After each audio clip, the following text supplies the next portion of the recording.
Are you guys all ready? Here. Good. Okay, welcome everybody. We'll call tonight's Redevelopment Commission meeting to order at 4:31 in the afternoon. And Amanda, would you call roll, please? Mr. Campbell? Here. Mr. Harris? Present. Mr. Moan? Here. Mr. Cooper? Here. Mr. Hopper? Here. Welcome to our two new members.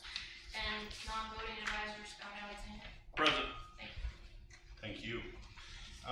The next item on our agenda is our annual organizational matters, and I'm going to kind of turn that over to Stephen. And our first order of business there is the swearing in commissioners, and that occurs on an annual basis. And if you don't have in front of you a copy of your certificate, I have one here, and I would just ask that you raise your right hand and repeat after me and fill in your name in the appropriate blank. I state your name. I, Marcus, do solemnly swear that I will support the Constitution of the United States of America I will support the Constitution of the United States of America and the Constitution of the State of Indiana, and the Constitution of the State of Indiana, and that I will faithfully and impartially discharge my duties as a member of the Greenwood Redevelopment Commission of the City of Greenwood, Indiana, to the best of my ability and according to the law, so help me God. You are officially sworn in. Next would be the verification of fiduciary bonds in place. By statute, all 5 members are to have fiduciary bonds in place, and my understanding is that we have 4 of the 5 in hand, but Mr. Hopper's his late appointment, that is not in hand yet. Is that correct, Amanda? Correct. All right, thank you. And next is the election of officers. That can be done either by a slate or appointing them or electing them one by one. There are 3 officers for the Redevelopment Commission, that being President, Vice President, and Secretary. With that, I'll open the floor to any nominations that are desired. I'd like to motion a slate of officers. Kevin Hoover as President, Steve Moan as Vice President, and Brian Harris as Secretary. Are there any other nominations or any issues or discussion about that?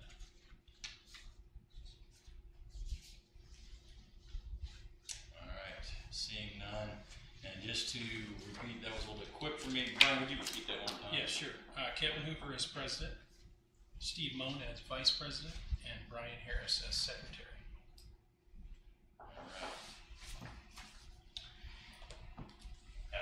Do we have a second?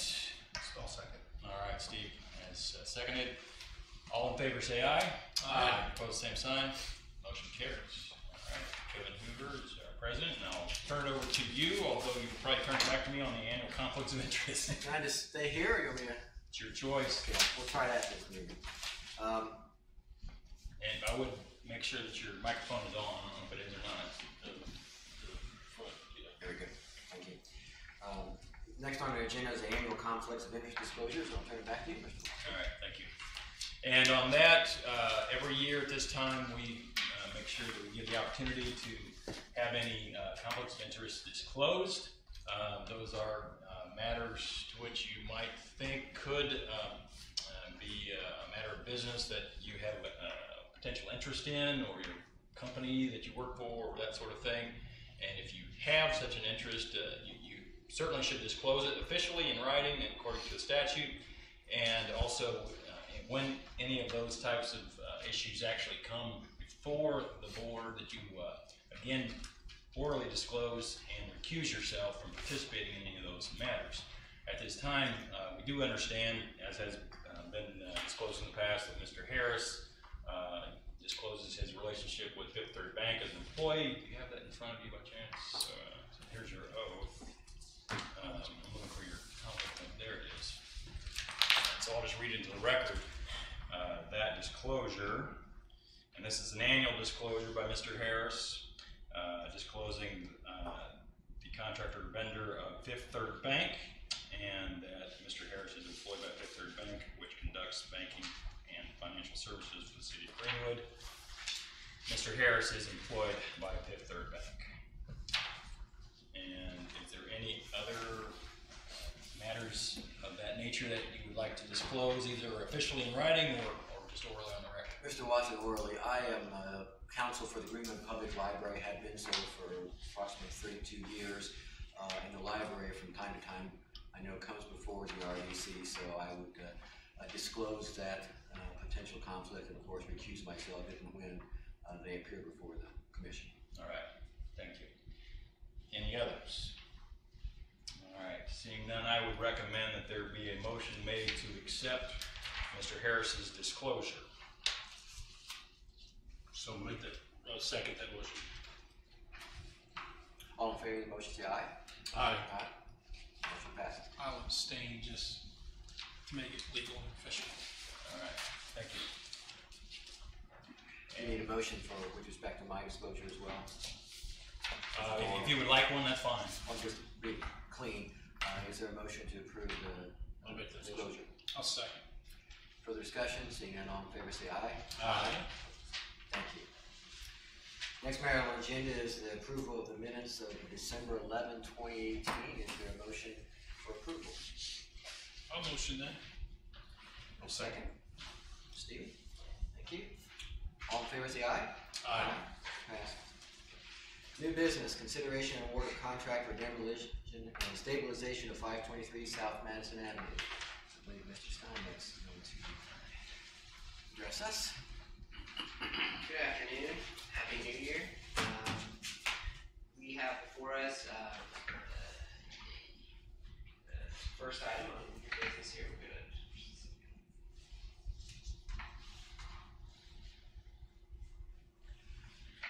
so 523 South Madison is also what was formerly the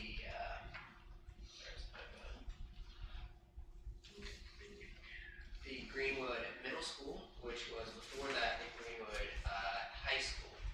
We'll start off with the most bigger number, which is the low bid. We took this project out, which would be the demolition, majority of the school, and stabilization of the northern addition, which we'll cover extensively next.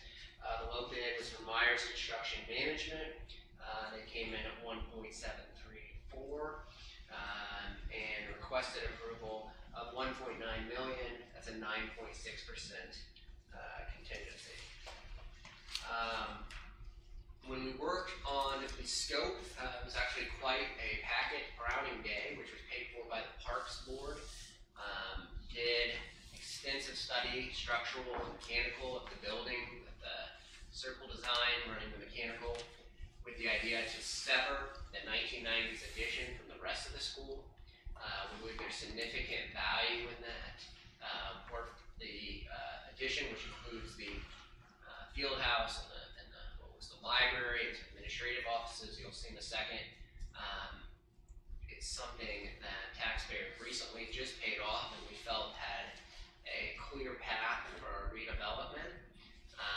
The plans also stabilized this building, created it as a new freestanding building, and rerouted all the utilities. The utilities, as you can imagine, if you ever spent time in the Greenwood Middle School, were kind of ad hoc. They ran through multiple additions going back to the term administration. This overview shows you what we are retaining with this and what we are demolishing. I should point out that this oversimplifies things by saying gymnasium to remain. That structure is not just the gymnasium. As you can see from here, it's everything under the black roof or the darker roof. That includes the gymnasium, what was a wrestling room. There's significant HVAC items on the north end of the building.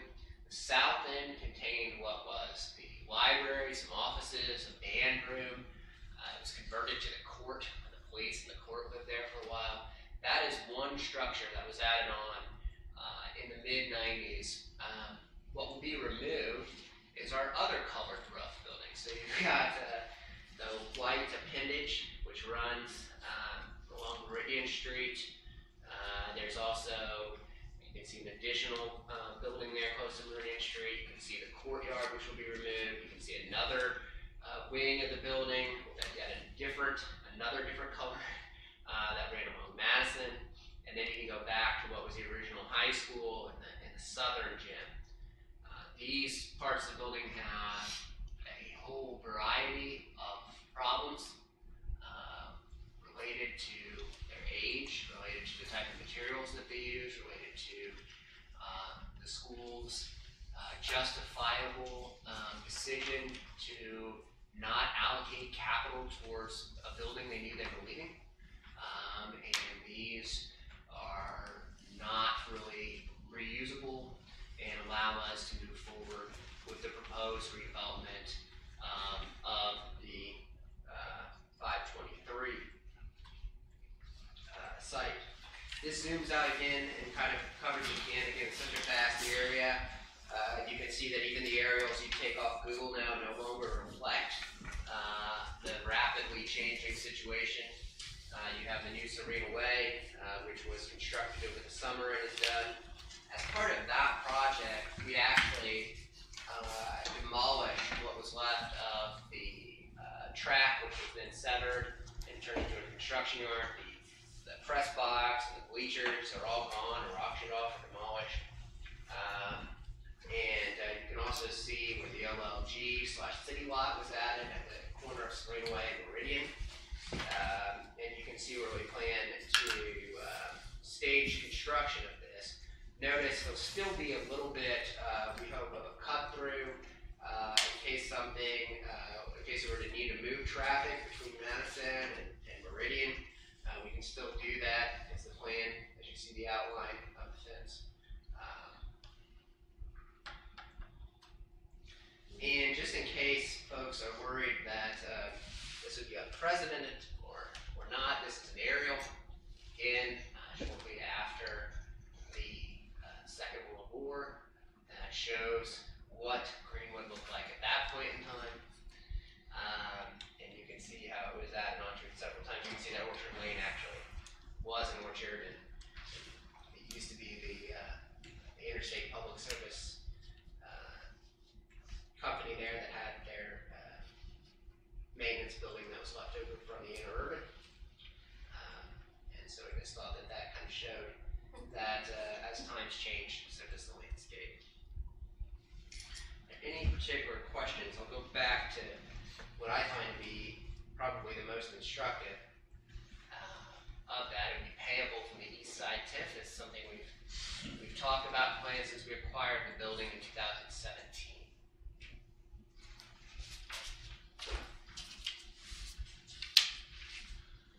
Questions for Kevin? Just a procedural question. Were you anticipating that this would be voted on in one meeting tonight? Yes, because we got author authority to bid, I believe, at the November RDC meeting that served as the, which we indicated would be over $1 million. And so when we deal with these projects, to satisfy the 2 meeting rule, if it is going to be under the, or over the circuit breaker, we generally indicate that the project will be over the circuit breaker, get authority to bid, and then award it the second. Awarded at this meeting.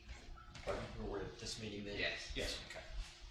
Kevin, just a reminder, the reason for keeping the gym, what's the city's overall So big at the picture park plan? board meeting, which is later this January, the director of parks plans to take a pretty significant architectural package from Brown and Day, did the initial stabilization to do design development. They would be looking for a package of amenities that would be different and complement the ones that we do not have at the community center. This would be about a 25,000 square foot facility that would further elevate our park system, allow for the possibility of something like a walking track and the other amenities. That whole building spans, as you can see from that, has a clear span across it. So even the areas that were the library, that were the band room, those could be potentially all removed and create more open span. I won't get into the programming, as that's something that they will work on with the architect and their potential users as they get through here. But the general theory was that you had a large large addition that was only 20 years old with relatively modern mechanical, electrical, plumbing systems that met a variety of codes, and that this was an asset that built today would be many times what we purchased the entire property for, and that if we could rehabilitate this and redevelop it into another attraction, it would provide the entire city another key part of our parks and recreation system, which it seems every time we invest in something like the pool or the Kid City, it meets demand, and people still want more activities to go. Okay, thanks for the reminder. So, Is there a motion on the contract for this project? I'll motion that. Yeah, so the ask would be to essentially appropriate $1.9 million from the East Side TIF and award the contract $1,734,000 to the middle school, or for the demolition of the 523 South Mass at Myers Construction Management. So, Mr. Harris, there's your second. I will second. Further discussion? And just for the record, it was brought to the commission in September of 17 for the request and the proposed project, just for the record. oh, I'm sorry, I said the wrong one. Apologies. Any further discussion? Seeing none, all in favor say aye. Aye. Motion passes. So we have just for public knowledge, there'll be a couple weeks here for staging, getting equipment. We have some, it actually has a full stormwater pollution prevention plan, so we've got a 10-day waiting period. But in February, those structures should start to come down. If you ask questions about, there'll be a 6-foot fence around the perimeter. We took a lot of care in the spec to make sure that whether it's kids at Our Lady or other kids walking to the library and stuff, to try to secure the perimeter and segregate it from the public. Also, one reason to do it in winter, less activity. Okay. Kevin, you gonna walk us through the purchase, some various parcels as well? Yes, Okay. let me go to my next presentation.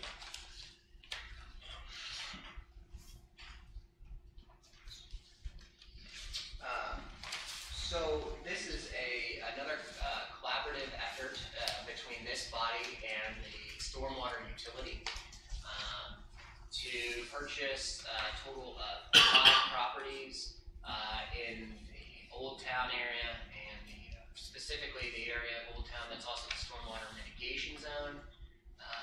We'll kind of walk you through that.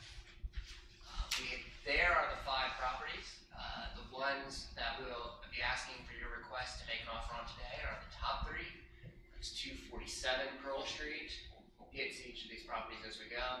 198 East Main Street, 166 South Washington Street. That's immediately behind 198 East Main Street. And then there are 2 on Broadway Street that the Stormwater Department will be handling by themselves, but this all retains same and common ownership and it's part of one larger aggregate deal. This is 247 West Pearl Street. This sits, there's actually a lot of construction happening there right now at the public lot on Pearl Street that folks forget about a lot, but we hope becomes more activated as Hoosier Brewing moves into what was the Blind Pig and its planetary finishes there build out. It's a multi-tenant space. Just to the west there is Walt's Barbershop and Madison Avenue. This is 198 East Main Street. You probably recognize this a bit more. You'll probably see it as you come across the Main Street exit. It's directly across from Fire Station 91, the headquarters of the fire department. A key feature, a key part of the drive into Old Town, into Greenwood. And the third building is 166 South Washington. That sits immediately behind. If we go back here, you can see it on the far right. It's another multi-tenant residential building. That's the corner of Washington and Main.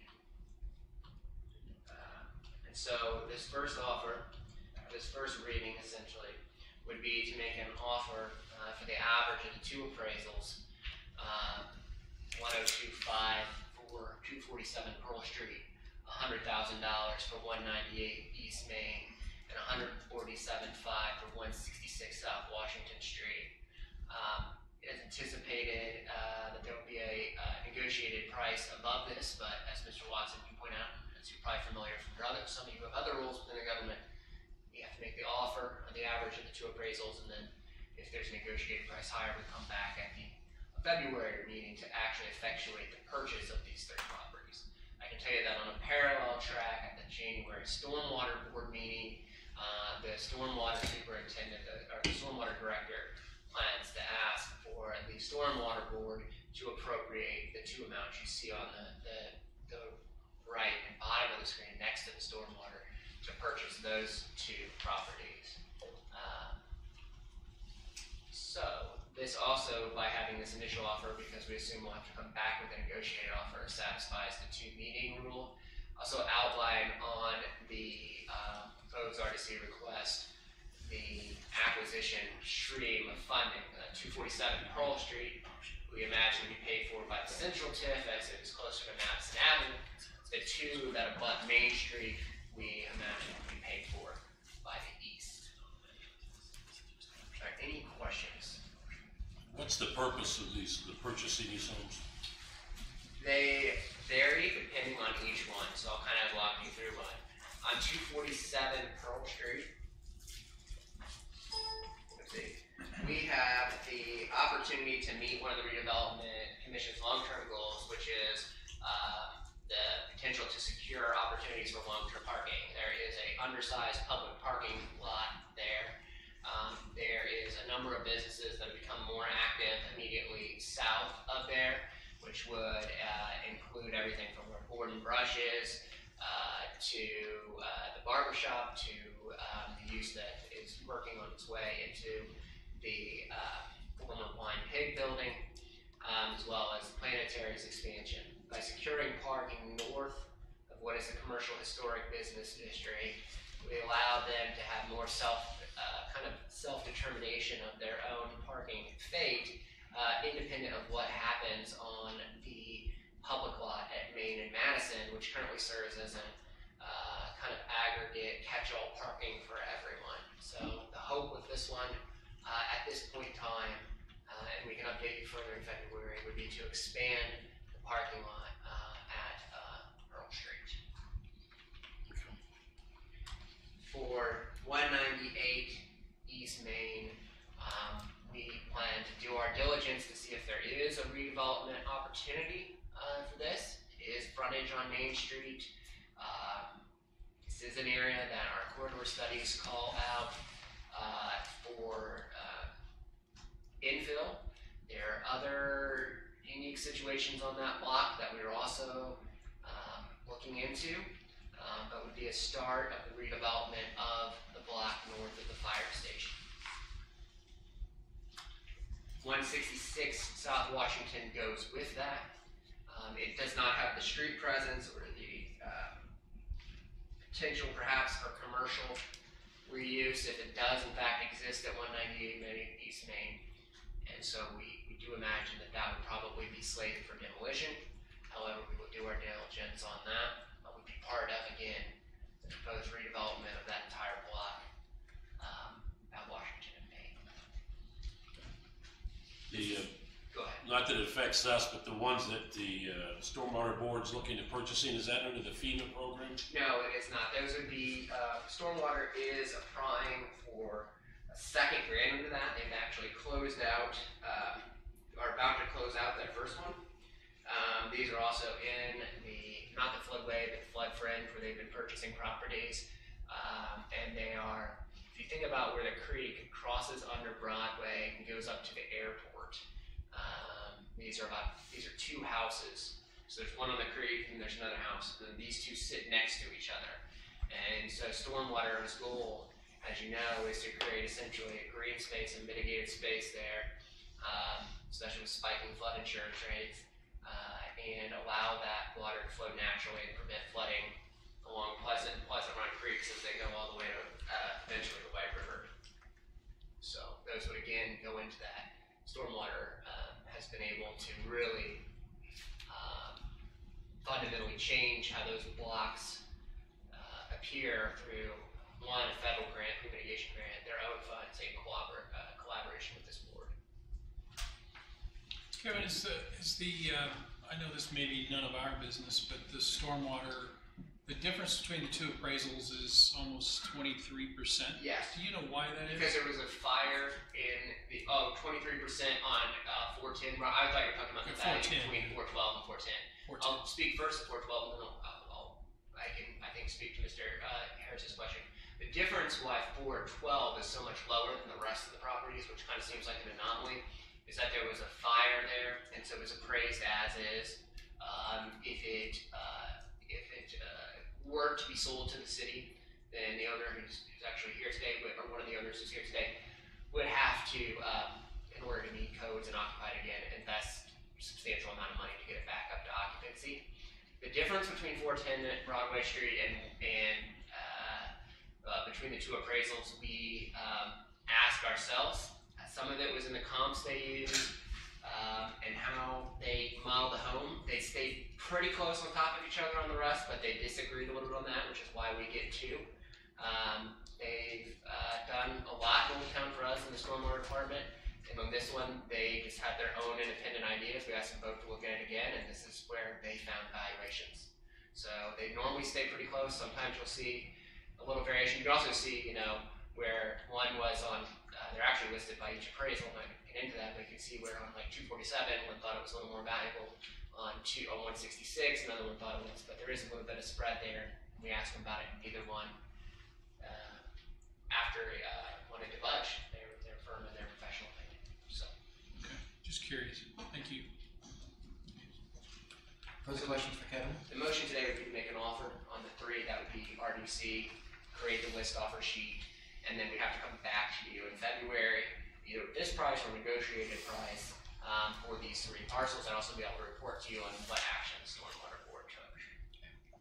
So is there a motion? These are all obviously statutory numbers we were given on the first offer. So is there a motion to authorize the extension of these amounts? But before we have a motion, though, Kevin, can you speak to our two-meeting rule? And Yes. So this would be the first reading. The second one, if an agreement is reached on the new price, would be the second for each one of these, and then acquisition could happen after the February meeting. But this is an offer that will serve as the first. Nothing could be acquired, even if the owner accepted. I'd have to come back in February to meet the two-meeting rule. So no actual acquisition could happen after this because of the meeting rule. But we expect there to be, on like almost all of these, some negotiation. To put in context, and we have some new board members. When I first kind of got dispatched to Old Town redevelopment, properties were selling at about $70 a square foot around Madison, and now well over 100. And so it's a pretty dynamic situation, and needs to, values can change pretty quick and different opinions of values. So we've had to negotiate on a lot of these. under the circumstances, with there being the possibility and then the parent request for authorization to make an offer, which presumably is intended to be binding, and these amounts are over $100,000, or one is of course equal to $100,000, and our rules say that anything, let me just double check here. Yeah, 100,000 or more. I was going to suggest that this is a unique situation in that it's somewhat of an expectation that the property owner is not going to accept the offer and likely to counter offer, and so from a timing standpoint, although we don't know for sure, I guess. Yeah, why not just make the motion then conditional upon the fact that even if the offers were accepted, no acquisition could occur until after the redevelopment commission held its second meeting of the year. Kevin, is that how? That's a given, isn't it? Well, No, what he's saying is that it's the alternative. No, the alternative that you could consider is simply waiving your rule. Yeah. Under these circumstances. We've kept that rule in place for multiple years without waiving in such extreme circumstances. I think it's prudent to wait and don't mind being bound by that. So this can still be contingent upon the over $100,000 meeting rule on that. I don't see any need to waive the rule. Kevin, when you guys make when the offer is made, the owner is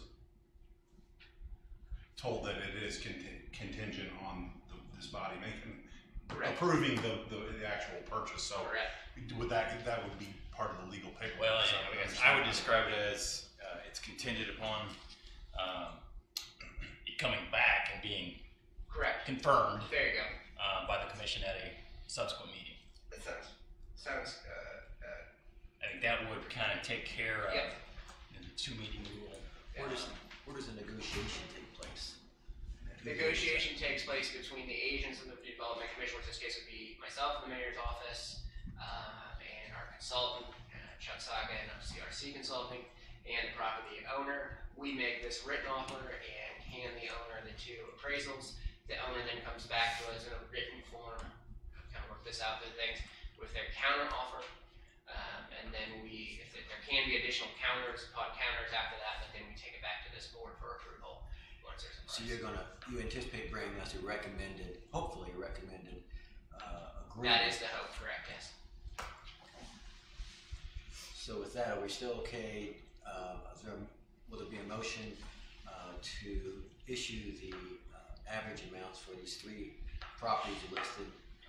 Yes, subject to the language Mr. Watson indicated earlier that it would have to be read again in a public and passed again in a public meeting by this board per its own internal rules. Yeah, and I would just, I guess, note that under the actual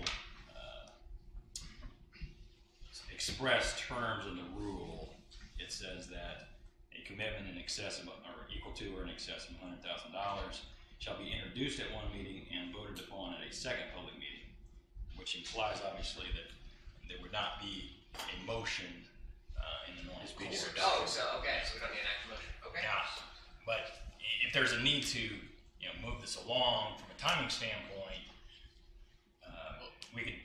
If we're just authorize a variance. I think one of the issues we've run into in the past is that they've made an offer without coming before us for approval, and then we have to go back and retroactively do things, and I think he's trying to avoid that.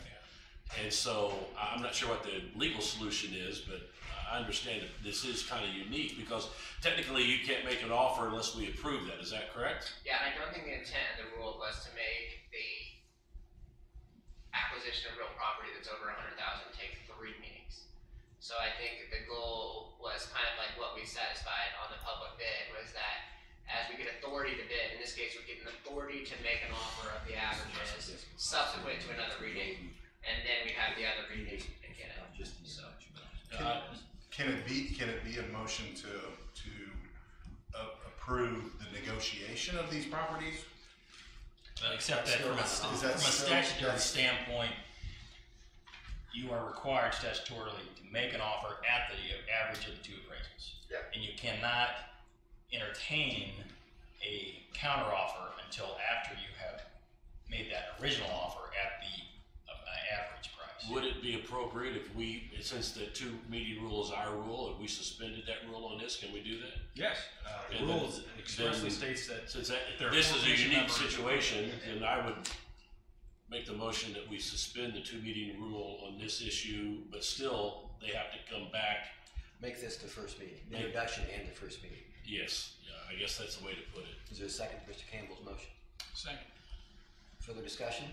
All in favor say aye. Aye. Motion passed. Okay. Now, is there a motion to extend the offer at the average appraised properties on these 3 properties? I'll motion that. Mr. Harrison, Mr. Moan, thank you. All in favor say aye. Aye. Motion passes. Sorry, question. Does that mean that you need to be signing off on a list offer sheet today for these figures? Because I misunderstood what Kevin was doing and I haven't prepared one yet. I can, but are you going to accept it based off of these numbers right now? Well, it somewhat needs a little guidance from the commission as to its intent. If your intent is that if the owners accept the approved offer that we see here, that the city would be able to proceed with closing on those acquisitions without having to come back to a later meeting, then we would need to kind of amend the motion to incorporate the idea of the list. Which is permissible because you suspended your rules, Right. correct? Mhm. Okay, so, Including the approval of the offer list. Is that your recommendation, Stephen? It really depends on whether you want it to come back before it closes. I would like to see it come back before it closes. Which is will in February. Yep.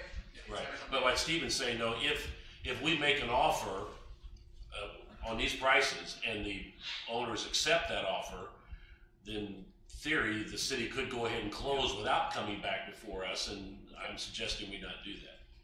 That is perfectly okay with us. You wouldn't get a better offer though, Mike. Right? Well, I just like it. They're like, no, I'm not going to take your 102.5. I want 100. I'm only going to pay 100. So Yeah. they got to come back for us to say, cool, right? That's not going to happen. Well, that's probably not going to happen. Yes, that's not our experience. But I think it just would be best if it came back to us, regardless at that point. Because otherwise, we're going to talk. Well, they have so many if and contingencies, it could get confusing. So the list offer needs to be prepared for the February meeting based off what Kevin gets negotiated. Yep. Okay, just wanna make sure I'm down right. Thank you for bringing it up. And- Further discussion? Actually, as I think about how the statute reads, I think we should go ahead and include in the motion the approval of an offer list to be prepared by our recording secretary and signed by the officers. But subject to it having to come back to a second meeting. Because I think that was am I understanding correctly that you did want it to come back? Yeah. That would be my recommendation, that the motion be amended. I would amend my motion as. You second. First. Okay, so the motion as amended, let's vote on that. All in favor say aye. Aye. Motion passes, thank you. I think, as a closing comment on that, we should get a defined kind of language for that, not just for the sake of these, but I know there's a bunch of Horseville Road acquisitions coming. And they're gonna face a similar deal where you're gonna have an average of 2 appraisals, and probably many folks are gonna try to negotiate with it. So one thing to think about as we move forward with the rest of the year is to figure out exactly how the 2 meeting rule and whether it's an easement or any purchase of real property can do so we can do so in an efficient manner while doing the Horse Road. If it's the same process we just did, then we figured it out. If there's a better way, then maybe there's a better way. Because we definitely want to follow that rule on this. Let's move on to 275 East Main Street. Yes, so 275 East Main Street is similar to what we just did. This is similar to many properties we acquired in 2018. It is this is to authorize thankfully this is under 100,000, so we don't have the same problem. Authorize an average of appraisals of $81,000. Again, if the price was negotiated higher, we would come back in February, which we anticipate doing. We have a verbal commitment from the stormwater director who is going to ask the stormwater board to pay 49% of whatever the final acquisition cost is of this property. We've done this before. RDC will pay 51%. Stormwater will also move forward with the demolition. The property we are talking about is the last property south of Main Street between the railroad tracks, and there's a doctor's office, which is yellow brick there. This is in the floodway / very much in the flood fringe. It's one of the wettest place in the city. The creek runs literally right by these folks. This gentleman came to us as the other houses that were either purchased the grant or this board came down and has other property he's going to relocate to. So he was ready, and we can have one unified green space or entry space on the south side of the creek. So the motion there would be to authorize actually we've done this before, authorize the commission, the agency commission to make the owner the average of the 2 appraisals, which is $81,000. The appraisals were in SharePoint, and that would also be conditioned precedent or subject to stormwater approving their share of the cost, which they have a meeting here in a couple of weeks. I expect this meeting comes back in February, and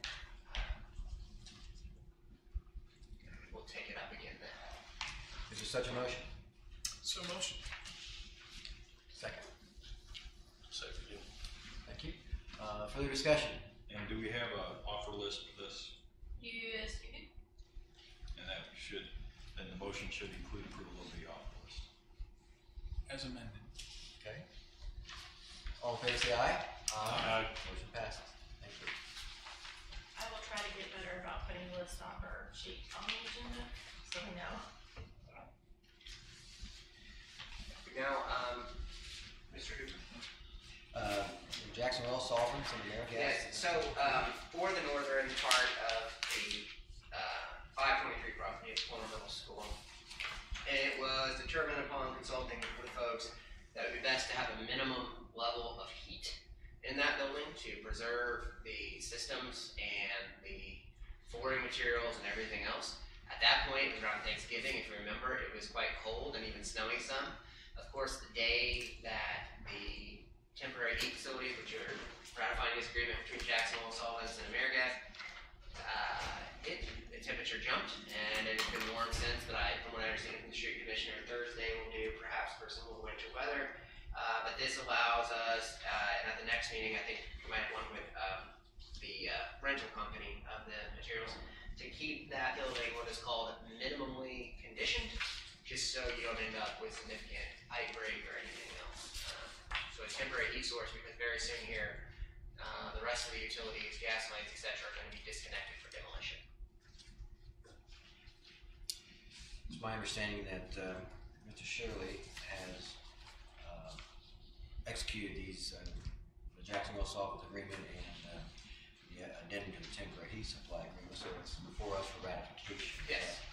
Mr. Shirley is the building supervisor or building services supervisor who worked on this and making sure that the building would have the ability to retain its integrity when all the utilities were cut off to demolish the rest of it. Is there a motion to ratify these two agreements? I'll motion. Mr. Harris? I'll second. Mr. Moon, thank you. Further discussion? Seeing none, all in favor say aye. Aye. Motion passes. Anything else, Kevin? Not till we get to old business and capital Okay, project. let's move there then. Looks like you've got a change order for Madison. We do. Avenue So, as we wrap up with the first one, we have a tale of kind of the good and bad side of construction, and we hope you end up about it. The Madison Avenue change order is actually a reduction of $85,459.44. There's supporting documentation. You can see that when we do these sort of large public works projects, a quantity bid, sometimes you end up a little over. You need more gravel, more concrete, more asphalt. Sometimes you end up a little under. On this case, we ended up under. It's a good position to be. That brings the contract down to $1,801,869.06. If you remember, I think we got $2,019,000 dedicated from the RDC for this, so it's still way under that. We may have a few more as we do final reconciliation that may come up. We also have a final spring punch list on the warranty of plants and things, but it looks like we will be within our original RDC appropriation. I ask that you ratify this change order from Madison Avenue Phase 1. I accept a motion for the approval of this change order. I'll make that motion. I'll second. Further discussion? Seeing none, all in favor say aye. Aye. Motion passes. So, on the next item, which is a capital project update for the Serena Way extension. This is if you remember, we actually started off by going down from the original contract. We've come back up for undercuts and various things. On this is a combination of change orders that happened throughout the late summer. You can see that this included everything from demolishing, since they already had the equipment on there, the press box, where the bleacher stood, all the concrete that was there. This included fixing, milling, and resurfacing the areas of the R-Lady, the Greenwood parking lots and drive that were significantly damaged by the construction. It included electric conduit for a future library sign. The podium moved on me. It included fixing the stormwater pipe through actually relining it with a robot that drove down and blew up a balloon, which the polyurethane coating on it to fix a significant hole in a 100-year-old stormwater pipe that prevented us from replacing it. We milled and resurfaced Meridian Street up to the library entrance again because it was significantly impacted by the construction. And we made a variety of improvements on the Meridian side street, what is the rectory, or where the Monsignor for the church lives, including the swale that needed to be improved, that was a water issue, and the drive in the road there. And so we ended up with a increase of $171,631.12. If you recall, and on the financial report, we had $3.7 million appropriated for this project. Again, we started off with a few change orders going down, so we're at $3,547,000, well within where we need to be. And again, we're down to just kind of spring punch list items on this as well. So I ask you to ratify that AIA change order for the Cerritos Way extension project. Is there such a motion? Question. Before we get to that, I was just going to ask Kevin, so just so I'm clear, the total increase so far from the original contract is $210,000. Am I reading that right, Kevin? It would be, yes, it would be net. So we started off down 50, so it would be 210,000 off the 3.337. So we already approved the 38. Yeah, you've already approved going through various change orders, approved going down and then back up and then up some more and now up again. So this is 170. Yeah. Okay. And we're still significantly below, or 150,000 below the appropriated. Yeah, you appropriated $3.7 million for that whole entire project, the 2 parking lots, the road, and all that work. So motion then. Is there a second? Second. Mr. Harris and Mr. Campbell, further discussion? Seeing none, all in favor say aye. Aye. Motion passes. Thank you, gentlemen. I'll see you in February. Thank you. Thank you, Kevin. Move to department reports. Mr. Hodson, anything from Corporation Counsel's office? Nothing from Corporation Counsel. Thank you. Mr. Watson, RDC. All right. I do have 2 matters to update you on. First is the Open Barrel project. At the last meeting, the commission approved a term sheet to authorize an extension amendment for that project, subject to certain paperwork matters being taken care of. And that also authorized approximately $300,000 to be released from the escrow, again, subject to those same paperwork matters. I will report that the extension amendment was finalized and paperwork matters were taken care of, and the amount of $318,028.92 was authorized to be released from the escrow account. And most likely there will be another payment request submitted and for your consideration at the February meeting. And so that is on track at this point and is in a state of resolution, which is good. The second item is just to follow up on the Fry Road amendment to the Economic Development Plan to add a collaborative projects provision. And my understanding is that will be presented for a public hearing at the February meeting of the Redevelopment Commission. Amanda, has anything transpired in the process with the Plan Commission and the council that would sidetrack that? I believe it was adopted by council last night. It's gone through Plan Commission. Okay. I'm working on the notice of public hearing to work with you to get it published and then the notice to departments. Okay, very good. And that's all I have. Thanks, Steve. Mr. Johnston. Good evening. Well, I'm sorry. One other thing that I hadn't put in my notes, but just for the record and our minutes, Mr. Hopper, since he does not have his bond in place, he has agreed that he should not be voting on any matters today. And just for the record, any of the votes that are taken should reflect that he did not participate in that. That's all. Thank you. Daniel. Good evening. Good evening.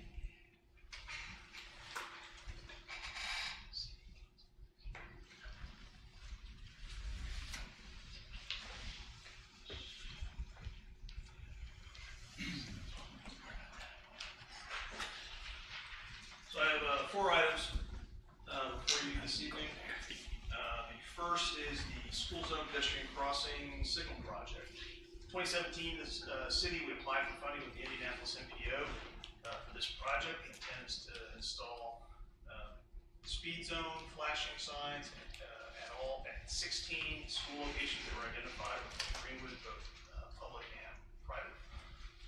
And some of these locations also receive rectangular rapid flashing beacons where there's going to be new pedestrian crossing locations. Tentatively, we were approved or awarded and approved for this funding. This is going to be a 90%, 10% in terms of the funding from the MPO.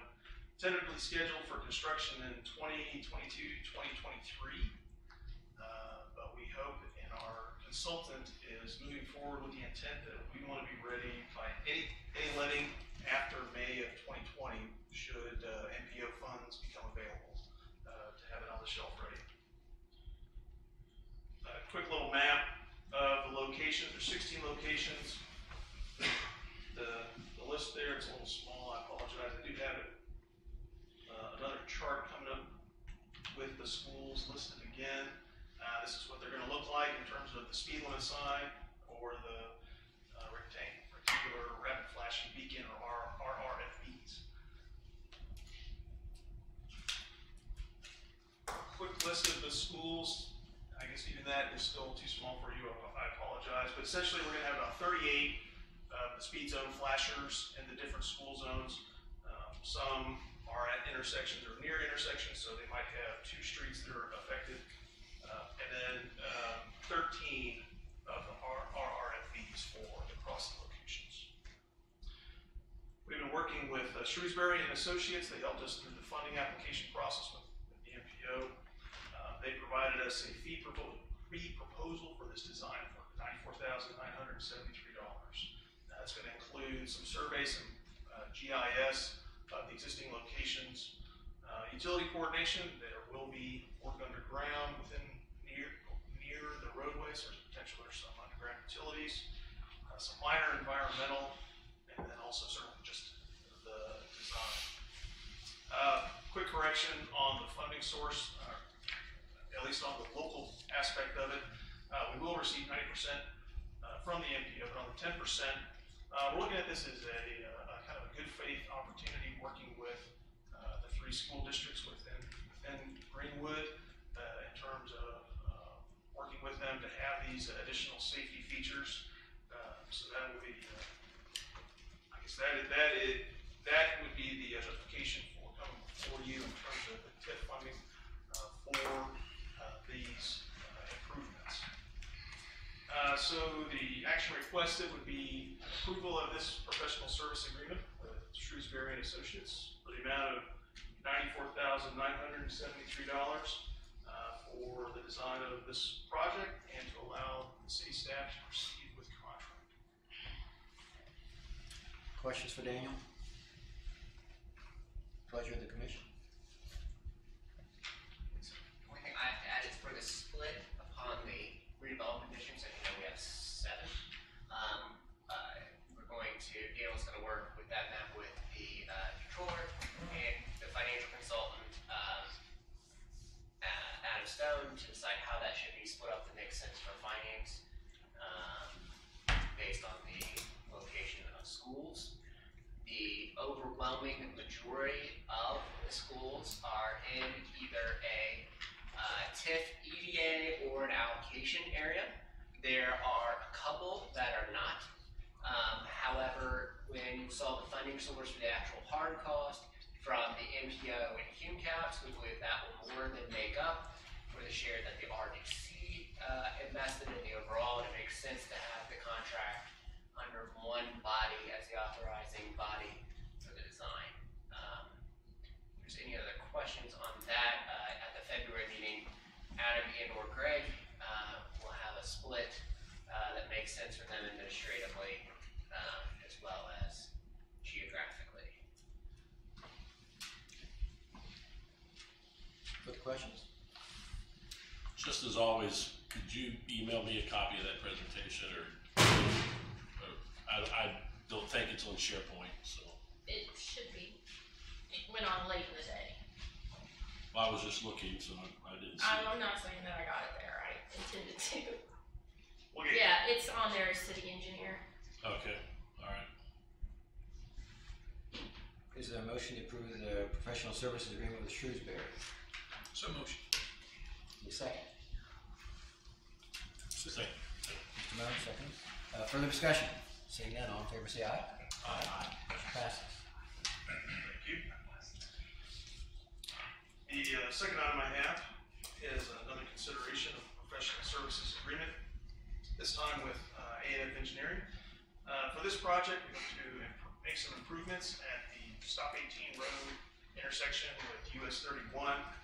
The image you see there on the screen roughly outlines the limits of this project. As you know, in 2018, we constructed along or improved and widened Stop 18 Road from the west edge of that yellow area all the way to, I guess it was about 600 feet to the west. At the time, NDOT requested that we make some improvements to their traffic signal that was not accounted for in the design, so we decided to trim back that project, stop it there, and save this for a second portion of Stop 18 Phase 2, as we're calling it, and then address that as a separate design, separate project, separate construction. So the intent for this is it'll remove that channelization island there on the south side of the road. It's going to extend that right turn lane all the way up to the intersection. Right now it's a shared, there's a dedicated left turn lane for eastbound, but it's a shared through right turn lane. So this will extend that right turn lane, have a dedicated turn movement. With that pavement, slight pavement widening, it does get close to one of NDOT's traffic signals, so it's going to require that pole and potentially some of the other poles to be slightly adjusted and modified, so there's going to be some coordination with NDOT on this project. And then since we're eliminating that channelization island, we're actually going to add a center median along Stop 18. That way vehicles are tempted to come across through the intersection and want to make a left-hand turn into the gas station, clogging up traffic. We are going to be working with, we do want to work with A&F Engineering for this project. They provided a fee proposal, $32,000 for the design and preparation of plans. Funding source for their work will be the central TIF.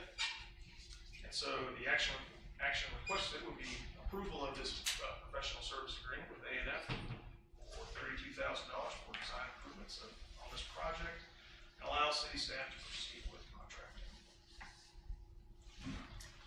I'll motion it. Need a second? Second. Further discussion? Seeing none, all in favor say aye. Aye. Motion passes. Thank you. My third item, this is on Worstville Road, Section 3 project, specifically Parcel 15. That's the Greenwood Estates Mobile Home Park. The owner is CFMH Greenwood LLC. There's approximately 27 home sites on the north side of Worstville Road within the project limits for this property. The funding for the acquisition was approved by the RDC back in the August meeting, and the relocation process has begun.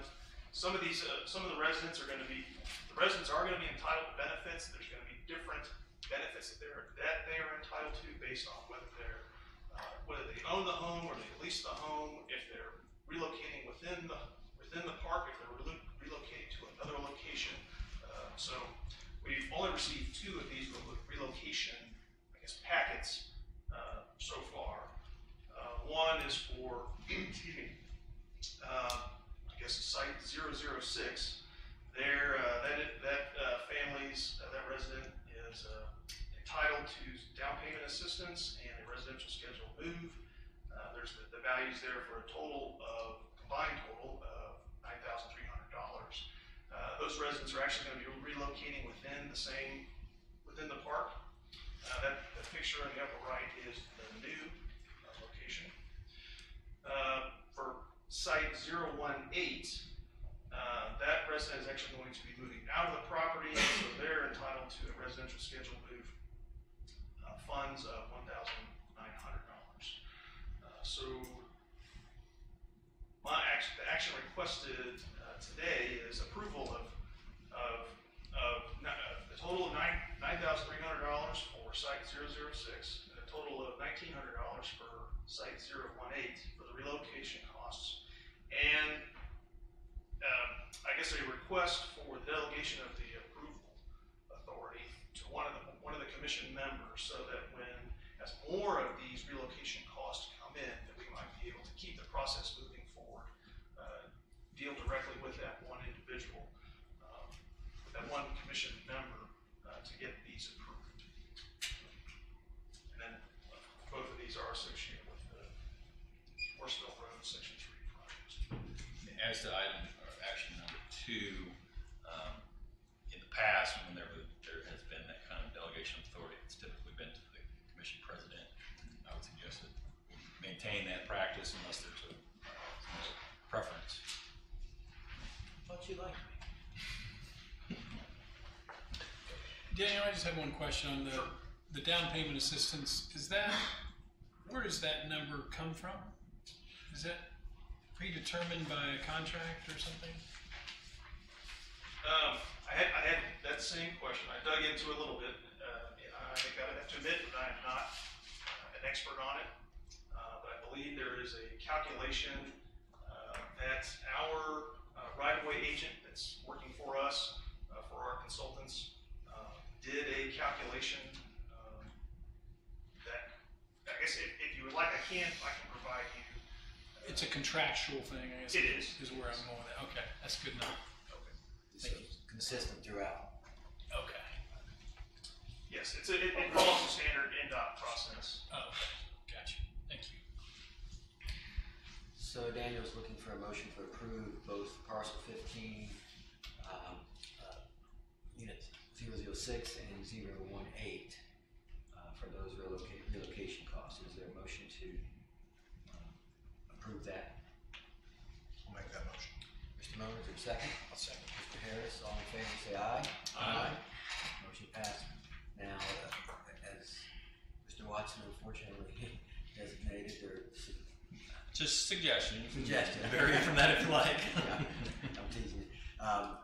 Is there a motion on item number 2 there to appoint somebody from the commission to make some future relocation costs so we can expedite the process?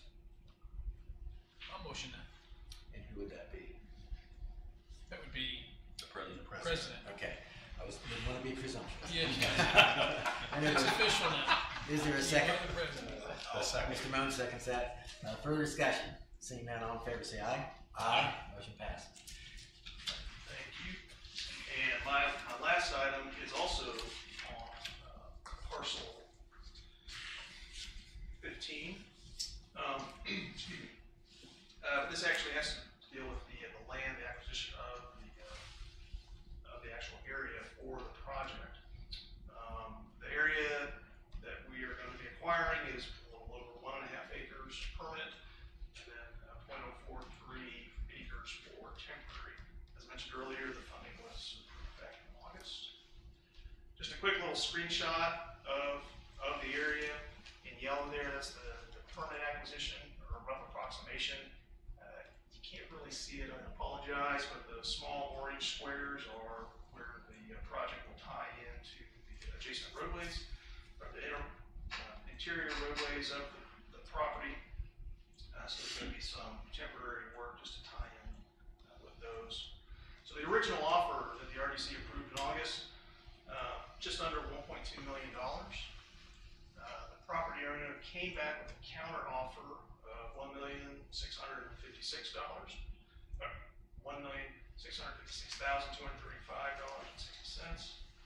You can see there's the increase there. NDOT and our appraisers and our review appraisers, all of our buying agents, reviewed their counter and their documentation. Looked at the different processes that were used with our original appraisal and then the numbers used by the property owner's appraiser. Came up with another number, and then NDOT actually reviewed that second number, and what you have here, that third line is kind of our NDOT approved counter offer of $1,279,510, or an increase of $101,690 over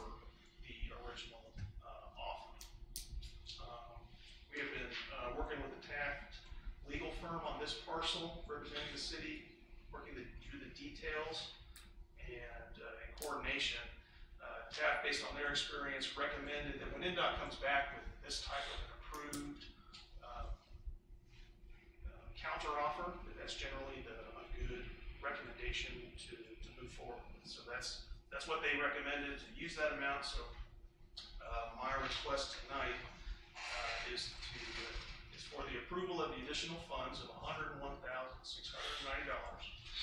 for a total counteroffer of $1,279,510 for parcel 15 of Horseville Road Section 3 project, allow city staff to continue with the acquisition of this parcel. So moved. Is there a second? I'll second, for discussion. For discussion. And I might add, correct me if I'm not understanding this correctly, Daniel, but my understanding is that this has already been taken to condemnation in court. Is that correct, or did I misunderstand? It's not yet in court, but we have been moving into condemnation with that on this parcel. Okay. And that's why we have been using TAP for this parcel.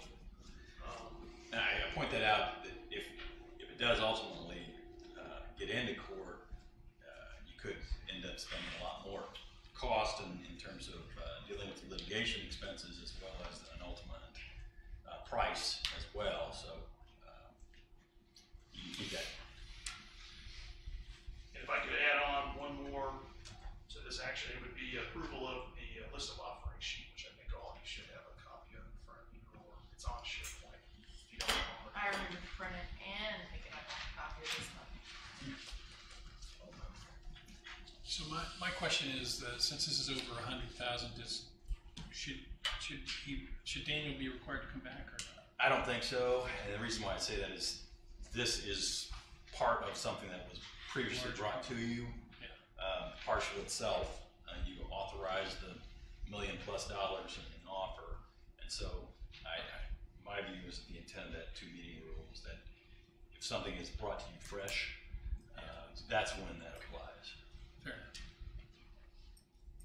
And I appreciate Stephen's comments about cost of litigation and uncertainties of litigation, but if we've got an NDOT number that TAP thinks is a good number, I don't see any reason to bid against ourselves, so to speak, after all that. Okay, there's a motion on the floor. Any further discussion? Seeing none, all in favor say aye. Aye. Motion passes. Okay. Thank you very much. That's all Thank I you, have. Daniel. I think we've all received Mr. Stone's report. Adam's not here, so He apologized, he had to fly out to Arizona, I believe, today. we'll know how to get a hold of him if we have any questions. Mr. Mayor, anything from your office? Just want to welcome the new members and thank you all. Look forward to a new exciting year. Thank you. Claims docket. Not sure how I've been part of the approval process for that. I've seen the claims docket. Any questions about that, or how do we typically go about handling that? This motion to approve the docket is presented. Is there such a motion? And typically we do identify the total amount. Sorry. On both of them? It's noted one is from 2018 expenditures and one is from 2019. Should we do them both at the same time, or should we do them separate? You can. It's your preference. I make a motion then to approve the docket for 2018 for $35,707.21, and the docket for 2019 for $421,410.38. Just a second. Okay, thank you. Further discussion? Seeing none, all in favor say aye. Aye. Docket will be approved. Any other business to come before the commission? If not, we'll stand adjourned at 5:40 p.m. Thank you all. Thank you, Mr. I am sorry. Got through it. Email prepared. This is the commission meeting.